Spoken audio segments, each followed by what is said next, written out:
Good morning, Reefers. I'm Daniel, and today we're talking about corals and par value.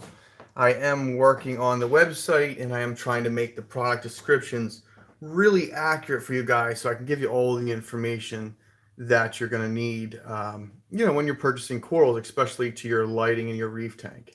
So let's say you have a certain setup and your light is only capable of withstanding and keeping alive, some lower LPS, some softies.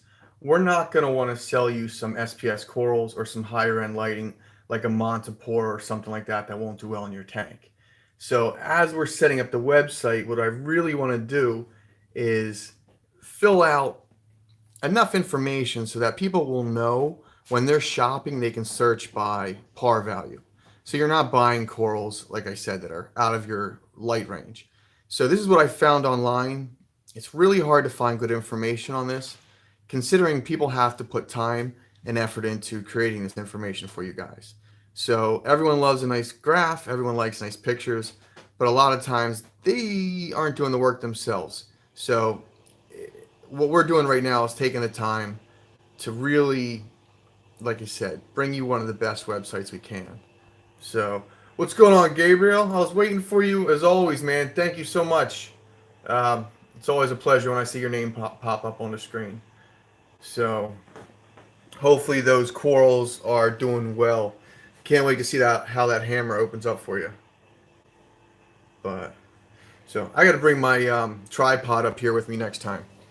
I'm holding this thing in my hand, so it's a little pain. But so as I was talking about the coral colors, par value, and all this different stuff. So one of the things, like I said on our website, we really want to try to figure this out so it's good for you guys. Um, Certain corals are filter feeders, on photosynthetic, and they don't need light; they need food. So when you buy something online, I want to make sure all those food requirements and those options are there in bold, color. Are you back at work? Can't be too interactive. I understand, man. At least you got those in the tank. So you got home and you did that. I did up you to the priority AM delivery shipping. I need to make a comment for people if they're at work or something and when they're picking up their boxes. Because during the temperature swings in the different seasons of the year, sometimes I'll ship stuff priority overnight.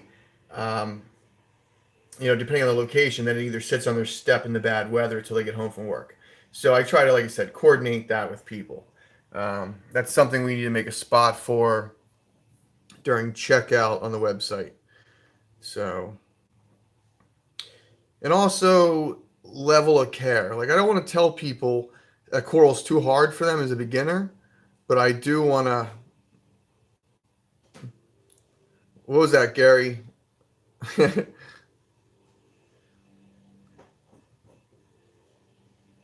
Oh, okay, cool. Good, good, good. At least you got the box at your work. I know sometimes when you do PayPal, the address for the credit card comes up, and you want to make sure that you get the shipping address to the address that somebody wants. So I've had confusion on that before, and people are driving across town to get their corals in the morning.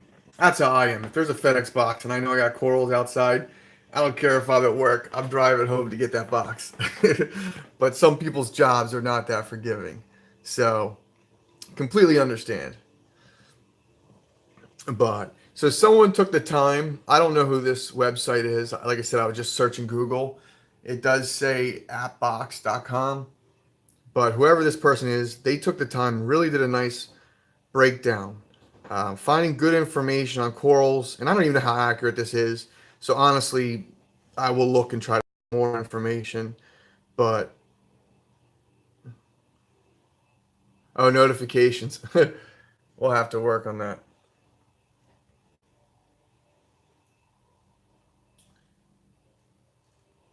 But yeah, so different corals are hard to keep and some are easier. I got you, Gary. Yeah, sometimes my internet is screwy. That's one of the problems. I didn't do live chats for like the first 5 years on YouTube just because my internet is that screwy. We did have a landscaper who was edging, cut the cable line in half. So I know they fixed it, but I've always felt like it hasn't worked since then. But But yeah, look at all this information. I mean, the corals are endless, and we're just putting corals in our tank, right? So par value is extremely, extremely important. I know these ranges are huge, and acceptable par value is right there. Not always. It's weird. Dunkins, they can be real finicky. I guess it just depends on your tank. They like to eat a lot of food. Um, so I don't know. Some people do great. Maybe it's an alkalinity change. But don't always give up. Just because something doesn't do well, you got to try again. Just look for a really good price. If you know you're not doing well with Dunkins, try to get them when they're on discount. Try again. But they're pretty cool corals. So I'm a big Duncan fan. But flow wise, I have my Duncans getting blasted with flow. I'll have to show you guys. I'll take the camera downstairs and see if I can get the tank, get some info on there. Every time I walk in the basement, I lose cell phone reception. But so to put all this information on the website under product descriptions for every product, that is a lot. I may try to condense this a little bit better. Yeah, Charles, those jaw breakers are insane. They're my new favorite thing in the world. Mushrooms are what I'm gonna spend some time setting up some really cool mushroom tanks. So, so sorry guys that you were staring at the screen. I just keep scrolling. Um, I'm holding my phone here and looking at other stuff. But but yeah, so that's what I'm working on now. The website info, trying to get this legit and trying to figure out the best way to display this info for par. So flow is extremely important. Water quality to me isn't really as important as I used to think it was, and every time I talk about it, I become less and less concerned with the water quality. Except for phosphates and nitrates, I mean, those kind of things can definitely hurt corals and affect them. But I'm talking about available calcium and alkalinity and magnesium, things like that. Water flow and bad lighting are going to kill a coral way faster than low calcium is going to kill a coral. So that's basically my point with that. Um, Soft corals like the pulsing xena, there's no calcium in there. There's no skeleton that has to be built, but they do like some phosphates. So I've seen those things just crash overnight. Maybe someone did a water change. Maybe their tank's too clean. Maybe their skimmer pulled out all the iodine. I don't know what happens, but sometimes those things will just crash overnight. So we're not all using scientific grade test kits. We're not keeping track as well as we should. Those people who are keeping track, I do commend you. Those who do your water testing religiously, then you have facts to go by. You have things and results that you can actually make determinations and factors based on changing a light bulb, increasing par, changing your flow, disturbing the sand bed. There's so many things that, like I said, can at any given moment affect your aquarium, and trying to keep all of them under control can be overwhelming with the larger systems. That's why I may become a nano guy or like a 90 gallon and under, because I'd rather have three 90-gallon tanks right next to each other than have a giant mixed reef that I can't get looking happy because the corals aren't the way they need to be. Someone's stinging somebody, or the current's too strong for a certain type of coral, or until you can invent and we have a reef sculpture that is designed with the flow in mind of the corals. So we have something that's that specific. Um, Mixed reefs are going to be tough. So you can put a coral on the left side of your tank and it thrives, and then you put a coral on the right side of your tank and it dies. And I've seen this happen to me a million times in my acros. Um, it's pretty interesting. Like certain spots where the current, you can see the coral growing around the rock, and right where the MP40 is and the rock is getting too much flow, the polyps will not extend at all. So these are things you have to be aware of, and these are things that you learn with owning a reef over time. When people start off and they're new to the hobby, their eyes aren't trained to see what we see as OCD coral enthusiasts. We see the tissue on the coral, we see the polyp extension, we see a lot more things. People are just, no, that's a pretty coral. And I'm like, that one is fake. That one's dead, or that one's like, you know, not everyone's an expert. So you have to be kind to people too. So something we'll do on the website is kind of like a hobbyist level. What's your coral stress level? If you buy a hard coral, are you going to panic? Are you going to, call me up and say, oh, this coral died? So, we want to make it easy for the reefers. We don't want to sell you something that you can't keep. So, trying to have that information available and really, really design it so it's efficient. Charles, you said about changing salt. HW Marine Mix is pretty awesome. I think we're going to do Fritz with the new store. They're a synthetic salt as well. I've been talking with them, and I really like their brand. HW Marine Mix is great. That is coming from, let's just say, Germany. So that salt is pretty expensive to ship. And I think Fritz is made in Texas, if I'm correct. So I will get back to you on the salt. But synthetic salts are great. A lot of people use crappy salts or their magnesium. I mean, oh man, I shouldn't test. I should test, but I don't test every time I mix salt. But there are certain batches that have a little higher levels than others. They're not mixed always with certain salts. I haven't had that problem with my HW Marine mix, but time unveils everything. Let me see if I can read that, Charles. Every site I see don't have it in stock to sell. I have some in stock. I'll check, Charles. What state are you in? What shipping would you need for that? You can email me privately if you want to, and I can take care of you. But yeah, that salt's awesome. You definitely see a big change with the salt.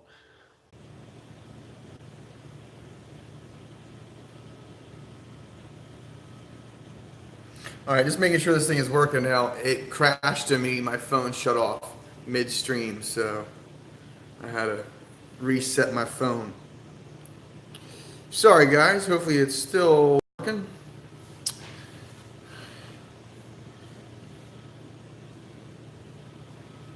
One of the sad things about this tank is that it's in the basement and it doesn't get enough visitors. These fish love attention, and they're always trying to, um, I guess, make their presence known. Every morning I come downstairs and they all cuddle up in the front of the tank just waiting for me to feed them. So, Chevron, one of my favorite tanks ever. Tanks. Purple Tang. This guy outgrew the tank in 1 year. I do have to get rid of him. Maybe he'll go in the pond at the store if I can actually catch him. It's like he's so friendly. He'll let me pet him, but the second I go to catch him, he knows. He's like, I'm out of here. You can hand feed him, but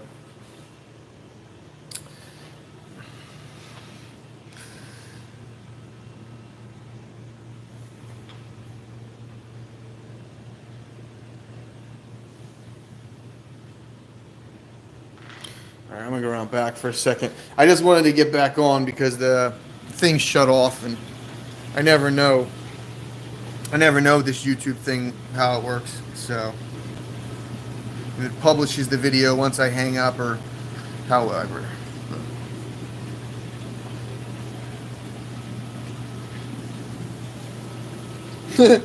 Would you guys stop it?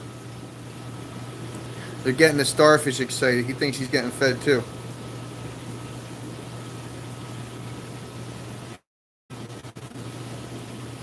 I used to have a whole bunch of Antheus in here, and I guess over the years they either jumped out or something happened to them. They're hard to keep. But I do miss the schooling fish. I do miss seeing all the little fish swim around.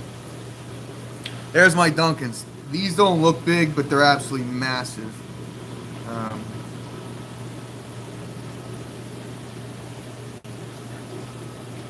I'll have to check out Reef Bums. If he did a video on live streaming, I don't really know much about it, so I need to be educated.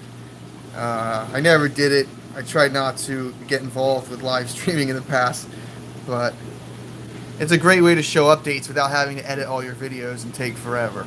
So this is my Colorado sunburst. I'm extremely happy. It was down here the other day and it crawled up to here.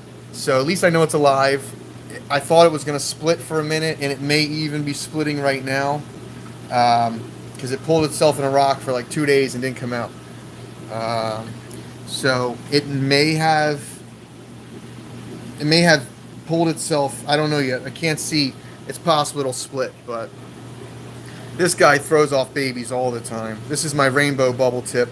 I've had that for many years, and it's always thrown off babies.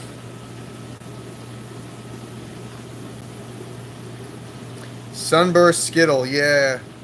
That's the thing, is I want to do a tank with just anemones, because it's so hard when you have mixed reef, especially with all these rocks. I want to design a system so you can just pick up this rock here and pull it off and frag without tumbling over everything. So that's something I plan on working on. Now, who is chasing around who? These fish are like zooming around. And I have that canopy off. That's the only thing I hate. You can see when I take the canopy off for the lights, it blinds the crap out of you. It's amazing how I love hoods on tanks. They really give you a really nice experience of viewing the tank when you have that up top. Alright guys, I think that's my little update for today. I do love this predator tank. I just haven't, I wanted to blow fish in here and a couple other really crazy things. I just haven't had the chance. But I do have part 2 of the Rockscape that's coming. I want to do a nicer video. The live streams are cool, but people really respond to the hot topics. You know, the trending videos, top 5 corals, that kind of stuff. They really want to see. So I did lower these. I lowered them about 2 inches just because the problem was the fish were scared for some reason. They wouldn't get up on top and clean. It was too close to the water. So I lowered them 2 inches, and now I see all the fish get up in there and clean the corals. But before, they were just hanging out in the bottom.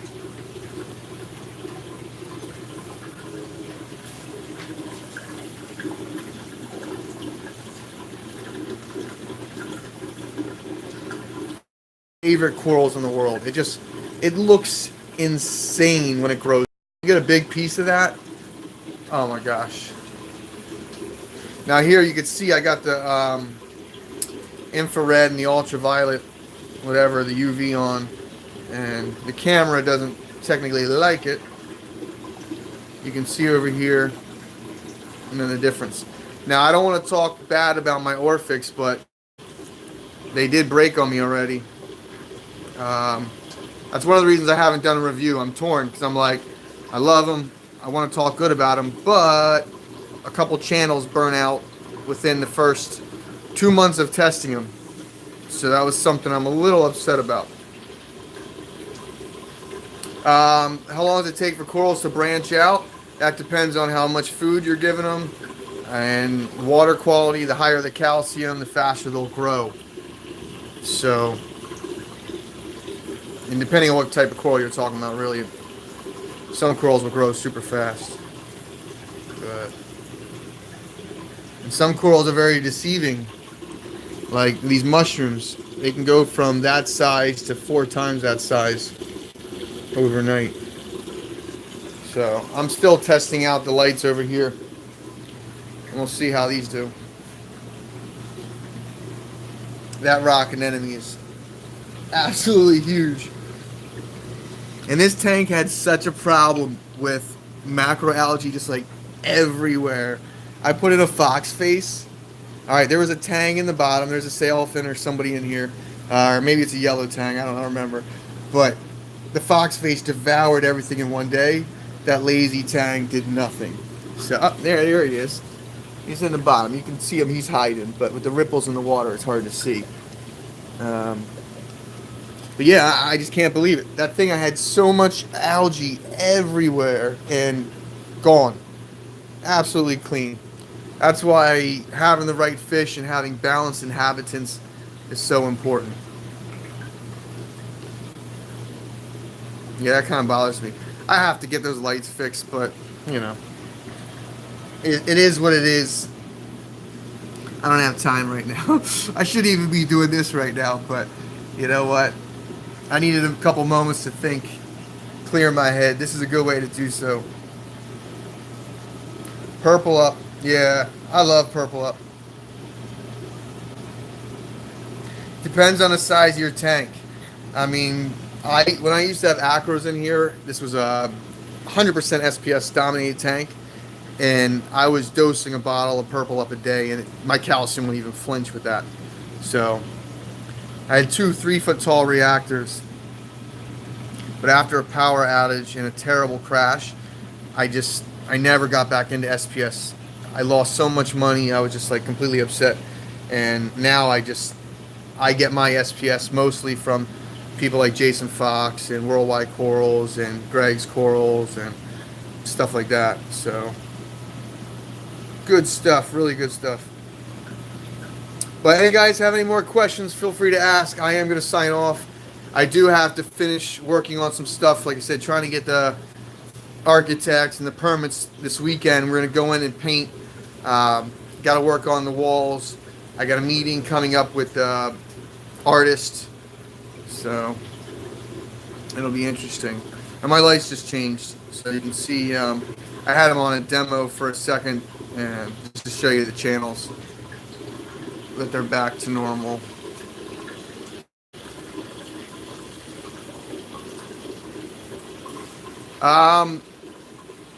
Yeah, Gabriel,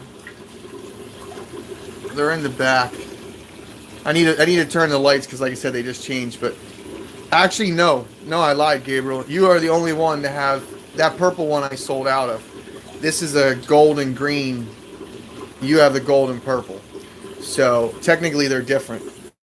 A golden green. This is a golden green, and that's a golden green. The golden purples are gone.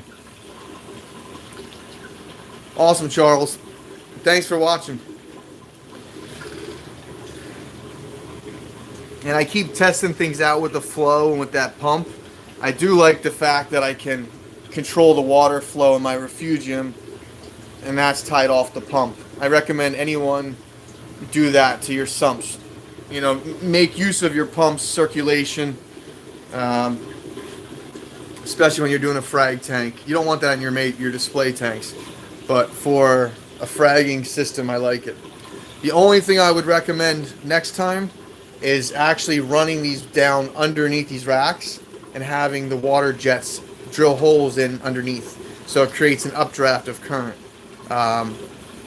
So it's all about the water flow. You want to bring in fresh, nutrient-rich water, and you want to expel the waste from the corals. So it's amazing when you see like a tank this big and the water will be dead stop. I got a giant pump there, and I got one right there. I got 2 of them there, and you'll see a huge pile of detritus and be like, how the heck does that happen? So you were asking me, let me see the question. You said, Ugly Man's Reefing, I like it. What's your favorite wave pump for a frag tank? Wave pump, honestly, anyone that works, things that circulate the water in different patterns are the most beneficial for your corals. It does strengthen them. It does show a lot of improvement in your coral's health if you have oscillating currents. So, but as far as who I like, I mean, seriously, there's a million pumps. It's budget. You just don't want to get something that's going to break on you in 5 minutes. These are my Jabo pumps here, and I need to clean them, but they're okay. Cheap quality. This is my new, I'm drawing a blank now off the top of my head. I gotta go in the other room.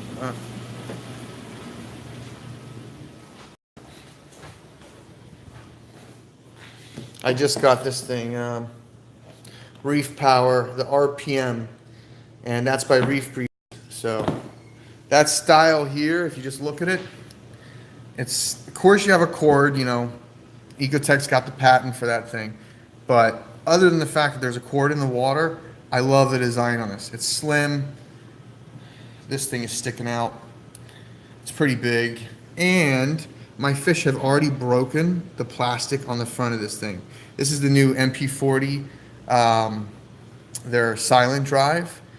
And my tang has snapped off the plastic in the front of that thing just from picking off algae. It's, I don't want to say it's cheaply made, but it's engineered a little poorly as far as the amount of plastic that's on the front of that piece. So I don't want to say anything about that. Ecotech's right down the street. Yeah, but that piece is completely broken. So now the bearing that's spinning off the top of that, that's structurally holding.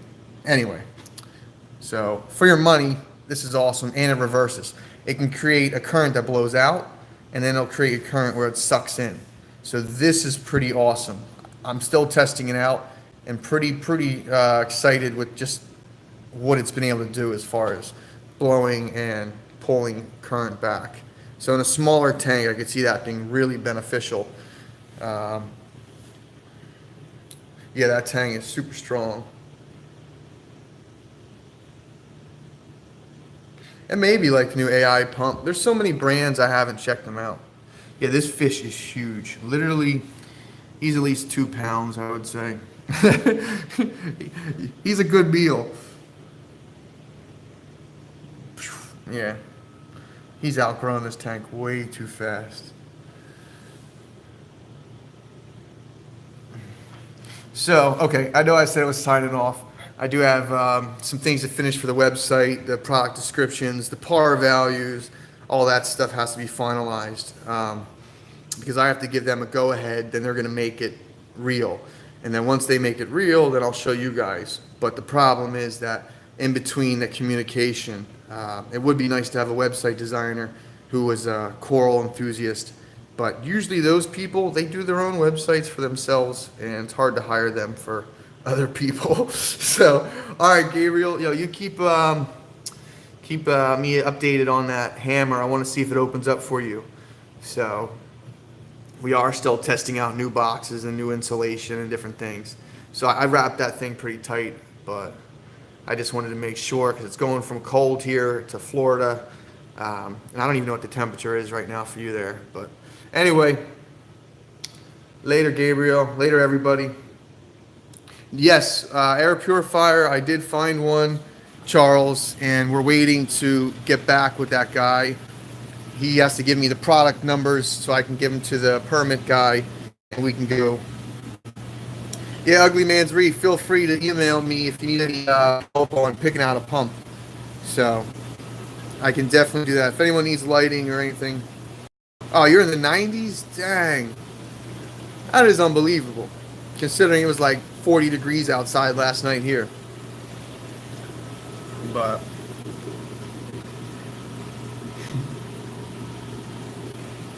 until next time, guys, as always, happy reefing.